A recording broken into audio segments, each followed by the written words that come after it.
One thing that distinguishes humans from all other creatures is learning.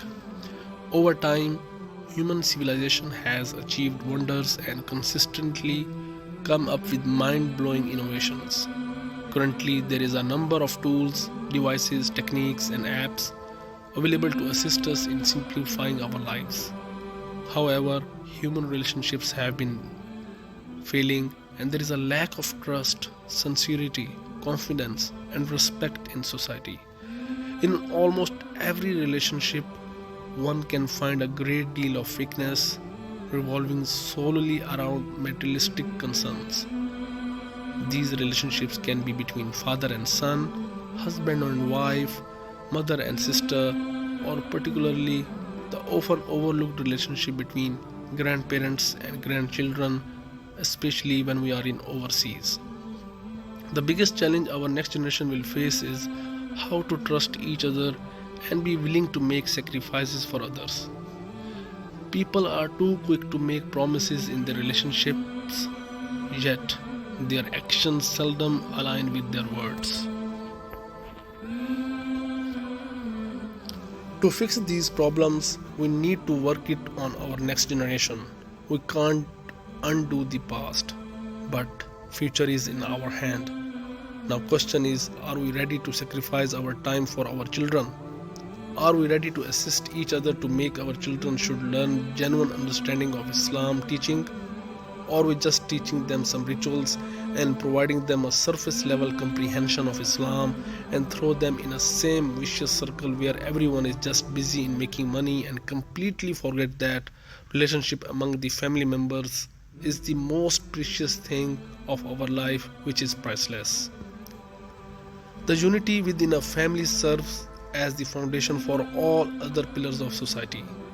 If this unity is shattered, no meaningful progress can be made. That's why Islam places significant emphasis on fostering relationship with one another. The primary objective of organizing a workshop on Imam Ghazali's teaching was to educate individuals on the cultivation of beautiful character. Imam Ghazali's own sentiments on their matter are articulated in a manner that guides children on how to behave and acquire proper manners and etiquette in life, without placing undue value on material possessions.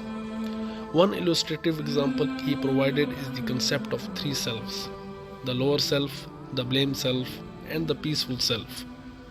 For instance, when a mother calls her child and the child remains in bed pretending not to hear her, the child's lower self encourages them to stay silent and avoid responding. Later, the blame self admonishes the child, questioning why they did not listen to their mother. Consequently, the child begins to blame themselves. However, if the child possesses a pure heart, they will experience regret, seek forgiveness, acknowledge their mistakes, apologize to their mother, and then proceed to assist her with the requested task, going above and beyond to provide additional help as well. This transition represents the realization of the peaceful self. Imam Ghazali's teaching of exemplifying the message of the Quran is both appealing and easily understandable for children.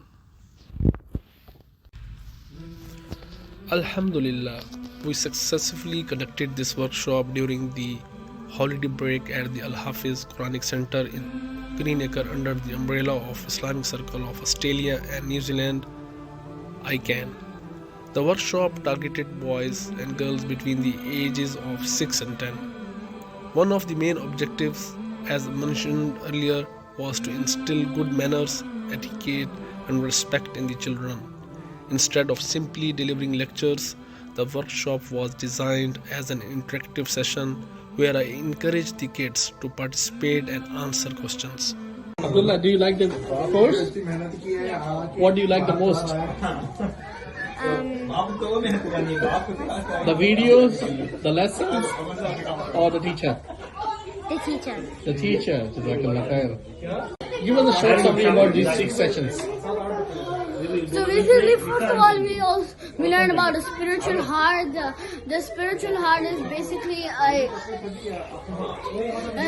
heart which can get deceived if you do really bad stuff, and if you do really good stuff, it will be useful and helpful and. Sophie, what this course is all about? Assalamu alaikum wa barakatuh. This course was all about how we should be kind to our parents and give back what the people who have helped us. We should help them back, and we should. Said if we do good things, Yeah. we go to Jannah. If we do wrong things, then we go to the fire. Okay. If there where the Jannah is not up the sky, so no one can see only Allah. Okay, what you have made it on this poster? What is this? Can you explain?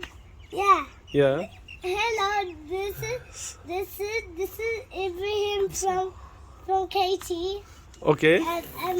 and this is a heart. Okay, what this heart is showing?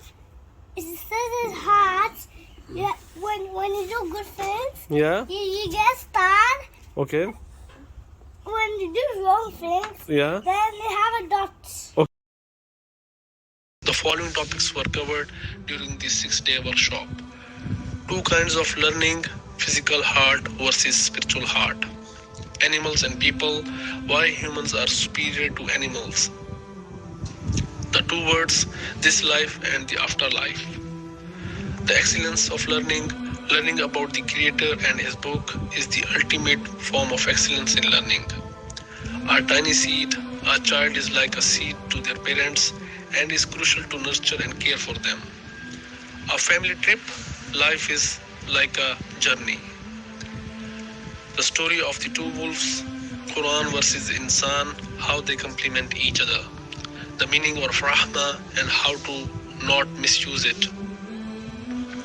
Shyness versus confidence, how to overcome shyness and improve self-confidence. As a teacher, I have observed that children are willing to listen and obey when they receive our undivided attention. When we speak from the depths of our heart, it has a significant impact. Children need logical, straightforward, and characterful answer from us. Therefore, our own behavior and character are crucial if we want them to respect and listen to us. Children possess pure thoughts, and as a teacher, I have learned a great deal about maintaining purity in your feelings and being sincere with others. Sometimes, as parents or teachers, we fail to realize that convincing a child about something may seem challenging. However, if we are willing to explain and provide logical answers, children are often quick to accept that. In conclusion, parents play a paramount role in their children's success. The sincere efforts of parents are key to shaping a child's character, which will impact their future. This character will undoubtedly contribute to building strong relationships between husbands and wives in future. The first decade of parenthood significantly impacts a child's personality and has the potential to transform them into a source of spreading Islam and becoming ongoing rewards for their parents even after the parents have departed from this world. Jazakallah khairan.